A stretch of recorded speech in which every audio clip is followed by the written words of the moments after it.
Okay, guys, we have made it to, we've finished three philosophers just to do our regular review, because this is a lot of very intense intellectual material, so just to do like a regular review, um, let me say what we've done so far. So Plato says, hey, art is a bad copy of reality that takes us away from God, and it's a distraction, and it's evil.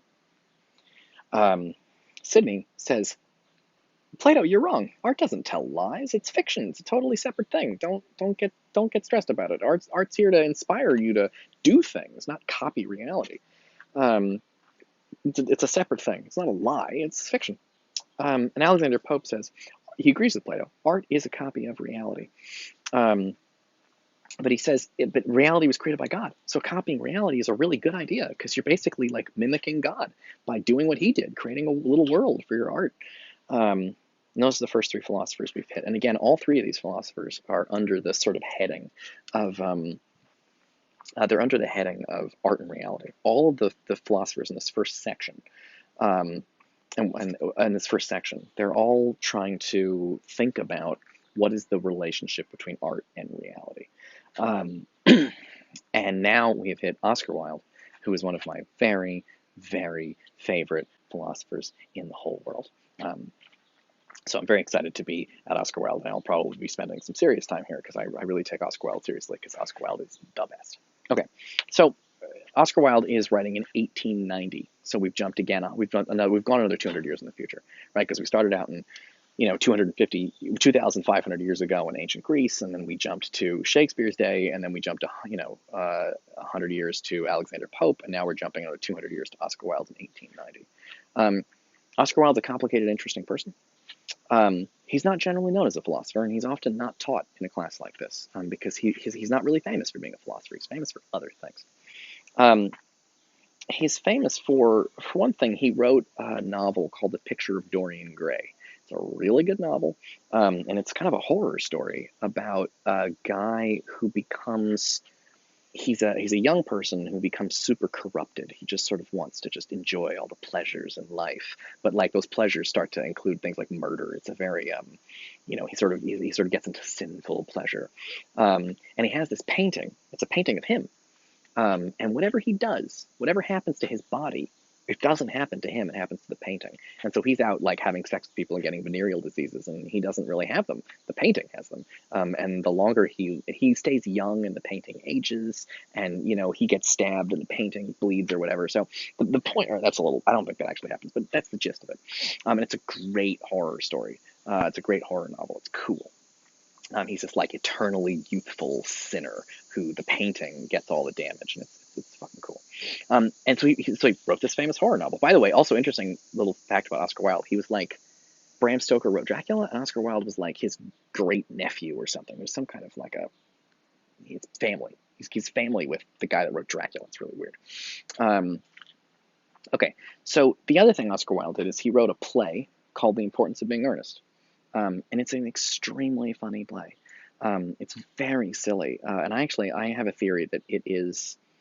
You can draw a direct line between. There's a Shakespeare play called Much Ado About Nothing. It's one of my favorites, and that has a big influence on The Importance of Being Earnest, and then that has a big influence on the modern day sitcom. The Importance of Being Earnest is and Much Ado About Nothing by Shakespeare, and Importance of Being Earnest by Oscar Wilde.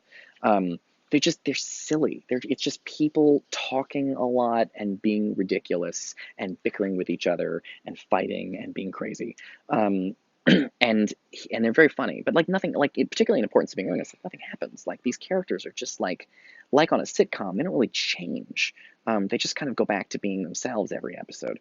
It doesn't have episodes, but they don't really. In a sitcom, people don't change usually. And they act silly and they be ridiculous, and then the episode ends. And you like sitcoms, often you can watch them out of order because it's just ridiculous things happening to people, and it doesn't really matter. And they're silly. And anyway, so characters, they sit around and they eat, and they're mean to each other, but in funny ways.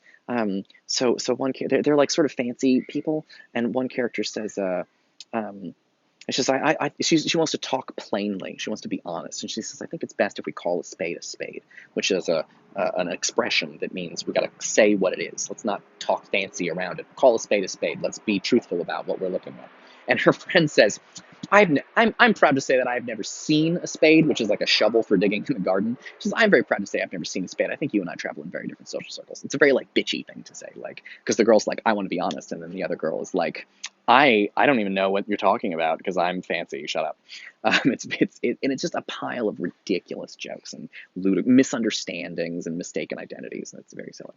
Um, so that's already interesting. That a guy that can write a great horror novel can also write a great comedy play. That's already pretty cool. But Oscar Wilde's not done yet. Um, the other thing that makes Oscar Wilde really famous, and I'll give you a picture of him. It's worth seeing what Oscar Wilde looks like. Oscar Wilde was a style icon. Oscar Wilde invented just a fabulous and outrageous mode of dressing. He wore these just fantastic, gorgeous clothes, and he was very famous for his beautiful taste in interior decorating and furniture and clothes. And he was, and he was very fancy and like very wild. He was crazy, and he just dressed in these kind of outrageous sort of ways. Um, and the other key thing about Oscar Wilde, and this is really kind of not directly related to class, but I'm not going to like teach Oscar Wilde and not explain this.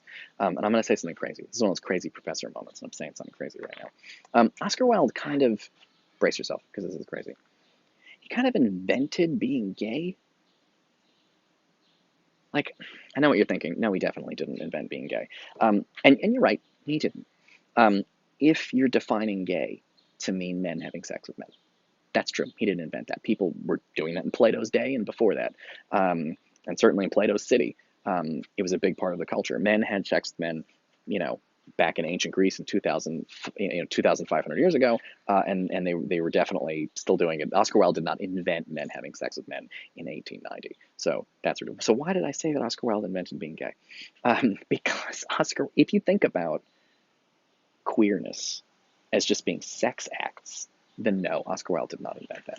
But if you think about queerness as being anything else, particularly for a certain kind of upper middle class to upper class gay man in urban settings, a certain kind of, I don't know, and not even necessarily upper class, but like a certain kind of urban gay man, in terms of style and presentation, Oscar Wilde invented that. The idea that being gay should be linked to wearing outrageous, fabulous outfits and saying wicked, crazy things and being clever and having funny jokes and knowing all kinds of, knowing everything there is to know about art, making art, and all of this stuff. He kind of invented that. He invented a style of being a certain kind of queer urban man, that we are still 100% doing today. Go take a walk through the West Village, and you will see a pile of people who are imitating basically Oscar Wilde.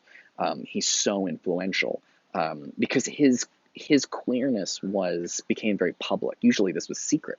At that time, being gay was called the love that dare not speak its name, because it was supposed to be secret and you couldn't tell anybody about it. But what happened to Oscar Wilde is he got in legal difficulties with a young man that he was with. He got sued, and he went to court, and then they hit him. They like hit him with all these questions about his sexuality and his sex life, and it exposed him and it ruined him and it destroyed his life. And he's like he died miserable and in jail and penniless, and everybody hated him. It's a whole disaster. But the point is it became public when he said it. It was like it would have been like a secret, an open secret, which is like a secret that everybody knows, even though we don't talk about it. But it became public, and that's why Oscar Wilde's name and his style and all the things he he didn't invent it entirely by himself. There was another guy named Beau Brummel, and other people were doing this. But Wilde, because of the trial, became very famous for a certain kind of lifestyle. And so he really invented a lot of what we think of as sort of male queerness. So I realize I haven't even gotten to the philosophy yet, but I think it's important to know these things about my hero, Oscar Wilde, who is the best. Okay, cool. We'll start it in the next video.